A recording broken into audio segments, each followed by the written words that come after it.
Where are you, Mr. Landlord? Tenants, they definitely need you right now. We're going to talk about the chronic shortage just this week that's appeared, particularly on the northern beaches in DY. Stay tuned.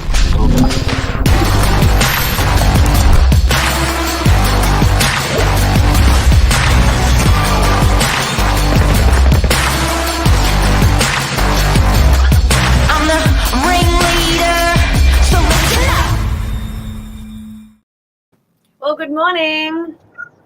Good morning, Zanth. How are you? I'm well, thank you. How are you? Very good, very good. Tell us what you do at Novak. Who are you? Oh, I'm just a lady behind the scenes. I hide in the shadows and prepare everything ready to get a property listed live. So that's who I am. I'm the lurker in the shadows. Lurk in the shadows, and I'm a real estate agent on the northern beaches, and we've got an observation to make that's pretty scary, and it goes a little bit something like this. 10,000 units in our suburb, 9,600 to be exact. There's this morning, if you search units in our suburb, there's 27 units for rent. So out of 10,000 properties, there's only 27 units to rent. Normally there's hundreds of options. Yeah. And this is a chronic shortage of stock. Chronically short, it's crazy. Out of 10,000 units, and we are speaking right now DY specific, to only have 27 available. I'm sure, Mark, in your 30-plus year career in real estate, this must be one of the lowest rental unit numbers that you've seen for DY. In 30 years of real estate, I've never witnessed such a lack of rental stock on the market.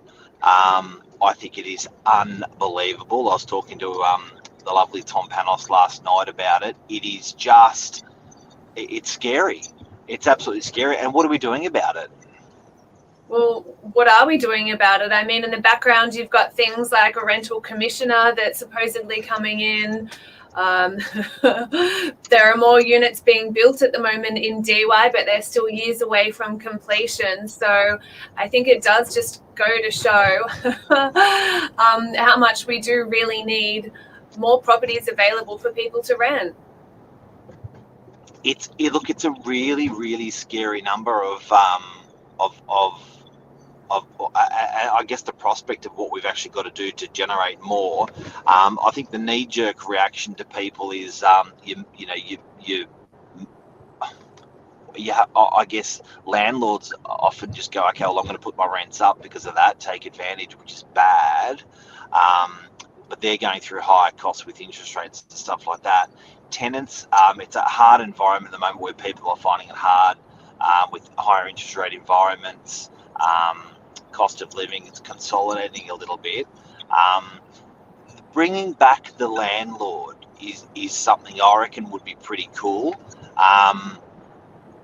The incentive for a landlord to buy hasn't been strong in the last probably 10, 20, 30 years. There's been lots of first home buyer grants. But I think if you can bring back the landlord or the trend of people buying properties to rent them out, I think that would ease the rental market, and that can happen relatively quickly. To be doing that. Zanth, we did some mathematics this morning and data looking at different parts of Sydney. So we looked at Chatswood, we looked at Sydney CBD, we looked at Bondi Beach. What was the other ones? Bondi Beach. So I suppose we did just want to kind of look at outside of DY, if this is just DY specific or if it is bigger than us, and it absolutely is bigger than just the beaches. So for example, looking at other high density places with a lot of units such as Chatswood, unit wise you're looking at roughly 8,300 units for that particular suburb, whereas on the market for rent at the moment there are only 97 available.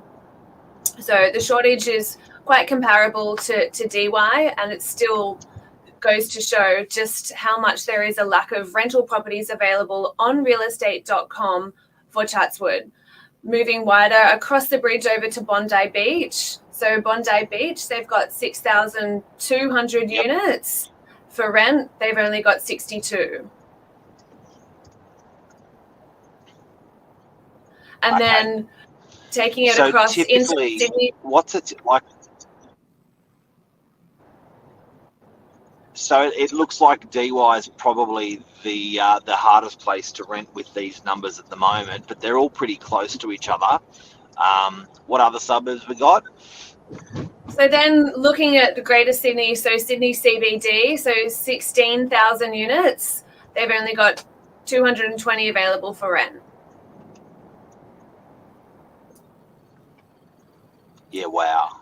So it's spread across the board. It's not just the northern beaches. It does go throughout the whole of Sydney and more than likely New South Wales as a total, just to show there is seriously a lack of rental properties on the market at the moment. And that's a combination from everything that you've just touched on: higher costs of living, not having enough incentive for landlords to really start investing in the market, higher inflation rates, harder to get mortgages these days. So it's just a culmination of just being hit by all of the unlucky sticks and bad luck. And, people watching here are probably saying, no shit, Sherlock, we've been hearing about this for the last year, but this is chronic. Like, to have these numbers that we're quoting this morning are new. The last week, we've just seen a massive suck up of all these rentals. As a reference, we're the largest rental agent on the Northern Beaches. There's 185 offices. We manage the most amount of rental properties.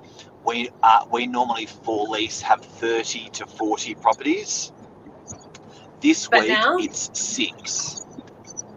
But now there's 6. That's scary. And are landlords starting to self-manage? Are they moving away from going through real estate agencies and not going to the portals like realestate.com? Are they doing it themselves and going onto Facebook or? Great question. And we've got internal information and data on that. The answer is no. Look, the reality with landlords, navigating the landscape of managing a property, is getting harder and harder and harder. It's literally like for landlords. It's much, now there's the rental commissioner that's out there. You can do this, you can't do that. You can do this, you can't do that. COVID, you can do this, you can't do that. You can't. So for a landlord, it's been quite sticky for us as a company. So if you're offering good advice and support to your landlords, they see value, they stick. So I guess the answer to what you're saying is I actually haven't seen landlords in the moving to self-manage. If anything, I'm finding they're moving more towards our services from self-managing to us, because it's like, this has been a nightmare, please just look after it. Yeah. Just one less thing to worry about. And like you said, with the commissioner coming in, more red tape, more rules in place, which I suppose in the long run is a good thing, but it will just make it harder for those self-managing landlords to really get everything over the line, legally speaking. Yeah, and I think when tightening up the belt, there's a lot of other discretionary spending that people are getting rid of. The property asset is the one you want to make sure is a finely tuned animal, and for that to be professionally run. So, but again, I guess that's important. When people are renting property out at the moment, it's just super tight. What I reckon the bottom line is, Zanth? It's uncool and it's hard to be a landlord, and I think they've just exited the market. And I was talking about this yesterday. Superannuation, paying 10.5% towards your superannuation.